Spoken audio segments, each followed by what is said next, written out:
afternoon, everyone. Thank you for joining us today. I'm pleased to be joined by Chairman Antonio Roberts of the Bermuda Road Safety Council, Chairwoman Ms. Maxine Keynes of the Water Safety Council, and Mr. Anthony Santucci of CARTA, as we come together ahead of the Cup Match holiday, a time when we celebrate our heritage, our community, and the spirit of friendly rivalry. While Cup Match is a cherished and festive occasion, it is also a time when we must be especially mindful of safety on our roads, on the water, and in our public spaces. Before you hear more detailed remarks from my fellow speakers, I want to take this opportunity to reinforce our collective message, which is to celebrate responsibly.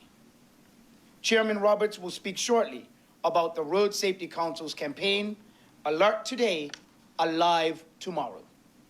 I fully support this important call to action. I urge all motorists to remain vigilant, drive attentively, obey speed limits, stay off your phone while driving a vehicle, including boats, and above all, never drive under the influence of alcohol or drugs. The choices we make behind the wheel not just impact ourselves, but also impacts other road users. Equally important is water safety. Many of us take the sea during the holiday, and I encourage all boaters to act responsibly. Chairwoman Keynes will share more, but let me be clear. Safety on the water is everyone's responsibility. Plan ahead, stay alert, observe marine laws, and take care of your passengers and fellow sea users. I also want to commend the Bermuda Road Safety Council for their planned presence at this year's Beach Fest at Horseshoe Bay. Their work to prevent underage drinking and to promote safe celebration amongst our young people is deeply appreciated. I thank them and also CARTA for their continued commitment to promoting responsible behavior. Together, we can make this Cup Match a safe and enjoyable one for everyone. Whether you are supporting Somerset or you are supporting St. George's, let's ensure the holiday is remembered for the right reasons. Thank you, and now I'll hand it over to Chairman Mr. Antonio Roberts.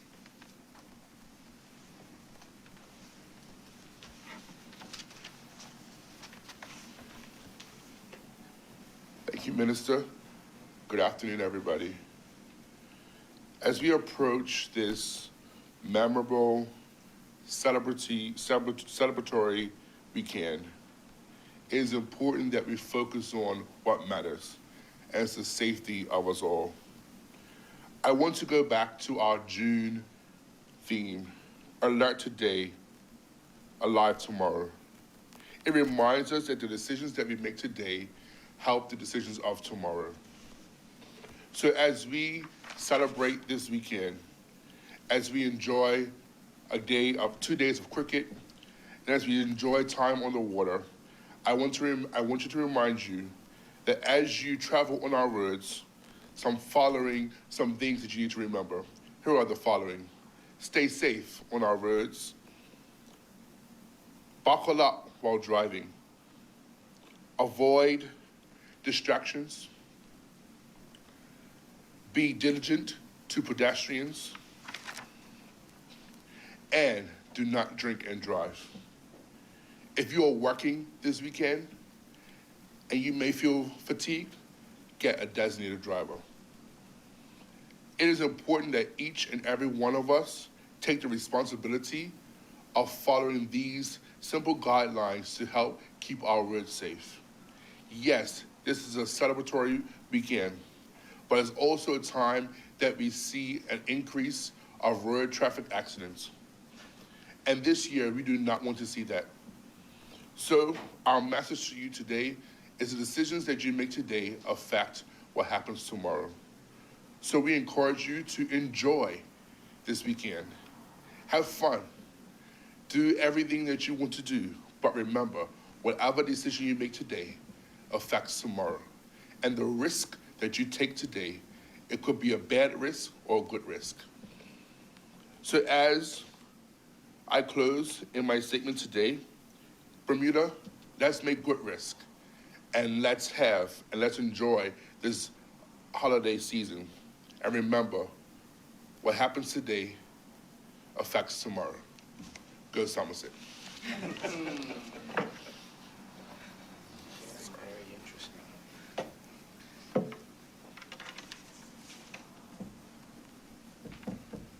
Good afternoon, everyone. My name is Maxine Keynes, and I am the chairperson for the Water Safety Council.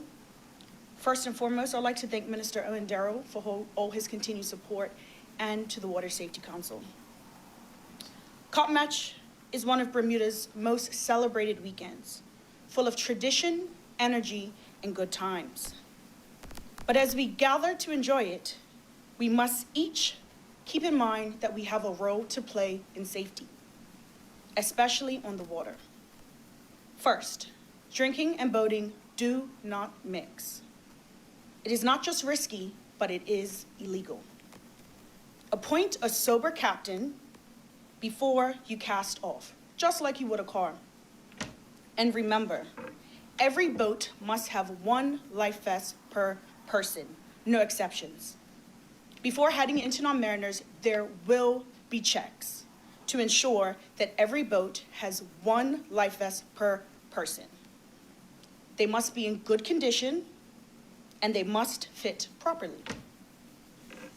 Your boat also must be equipped with a VHF radio, and your navigation lights must work.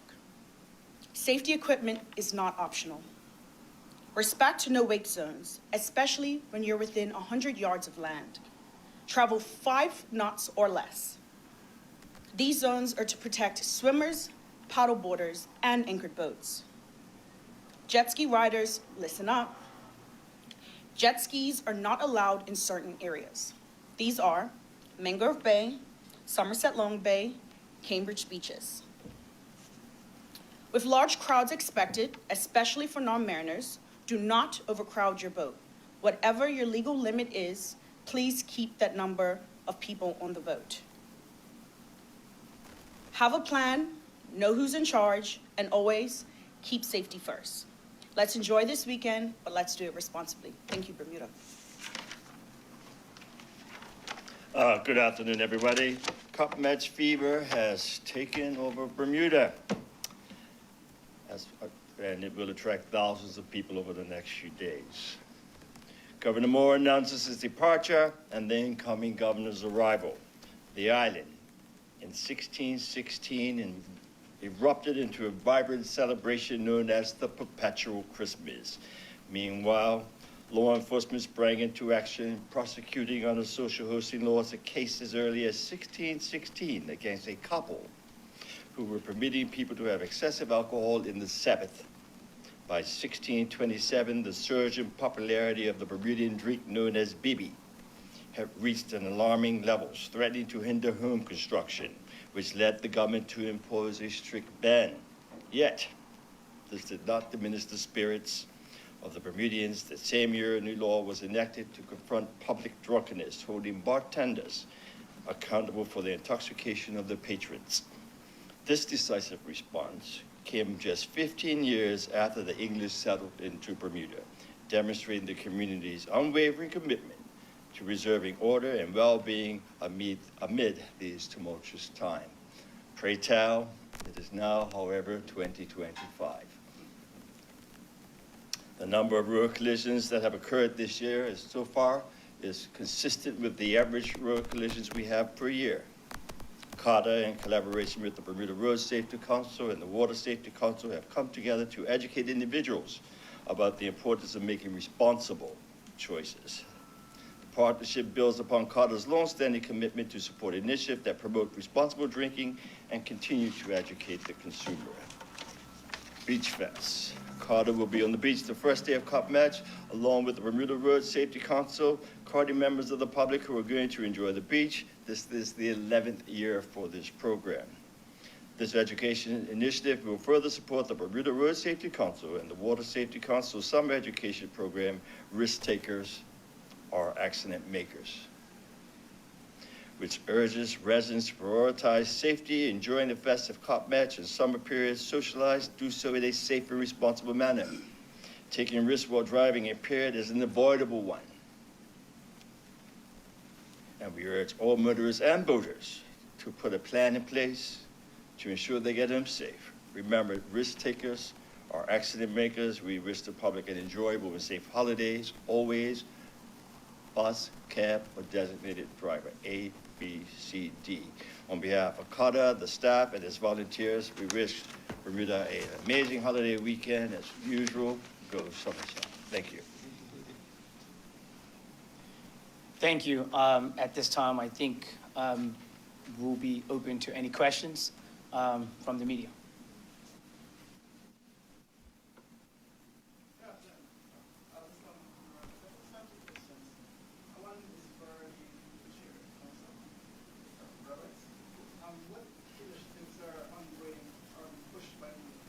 To ensure safety remains a key mandate and a key message to motorists?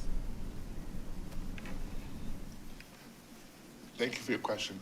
Monthly, we have themes that promote safety. We are also in a particular moment now. I've come up with a strategic plan to help advocate more safety. We're looking at policy as well. So we're doing the best that we can to help promote safety on our roads. And it's not just us that have to do it, it's us as a community that have to come together and want to be more safer on our roads. Okay, I just have a question for Minister. It's kind of related to the transport sector. It's related to the Human Rights Commission report recently on disability.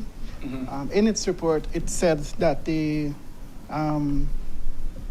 transport services provided by the government, is largely ineffective when it comes to persons with disabilities. And to support those claims, the council said that the bus fleet, it doesn't have access for persons with wheelchair. Can you just offer a comment in response to that? Absolutely. I can tell you this, that just as recently as yesterday, I did have a conversation with the minister responsible for social development, youth social development and seniors, the Honorable Tanae Farbert. And we are going to sit down very shortly and announce some plans as we go forward, maybe some changes to the Motor Car Act as well, when it comes to transporting those with disabilities. There has been some decisive steps that have been taken previously. You would know that there were a batch of minibus permits that were made available only if that bus had wheelchair accessibility. And we do know that the enforcement of that policy may not have been where we needed to be in the past. And in a collaboration with this ministry, as well as the minister responsible for social development and seniors, you will see some positive changes in the near future along some of the recommendations that were in that report. So we are aware of it. We are taking discussions to make some decisive action to improve the services of transportation on this island, especially when it comes to those with disabilities. So thank you for that question. Do you have any indication as to when are the timelines that would these discussions? The timeline will be as soon as possible. We know that this is an important matter, and it is not something that we are going to put on a shelf and leave there. We are going to move it very, very quickly. And even with some other initiatives, you will see that this will be tied into it. It's all synergies. I also want to take this opportunity to thank the Department of DPT, Transportation, also the Department of Marine and Ports. As you would have seen, there have been some adjusted ferry times. We're very happy about that. And while those will get our visitors down to the eastern end of the island for the celebratory festivities, those transportation methods also allow to keep motorists off the roads who would like to, partake in some more festive activities and actions. So that is the vision that has been taken by ministries across the government, this ministry, to see that there has been a need and to make sure that we put on, the supply of transportation to meet the demand of those who need it. So I know you would have seen yesterday the ferry schedule that came out. There are additional ferries that are leaving, one from Watford Bridge. It will stop in Dockyard, head down to St. George's, and on the way back, it will do the same. It will leave St. George's after the game. It will stop at Dockyard and go to Watford Bridge. So that is some of the thinking that we've done, based on the past, so that we can go forward. So I'd like to take this opportunity, if there are no more questions, to wish once again Bermudians all a happy Cup match. I see everyone behind me, I think, has said go Somerset. You notice I do not have on any red today. So we hope that the hosts are successful in this year's competition. Thank you, everyone, for coming. Thank you. I want to acknowledge the work of the Road Safety Council, the work of the Water Safety Council, and the continued work of Carter. Thank you very much.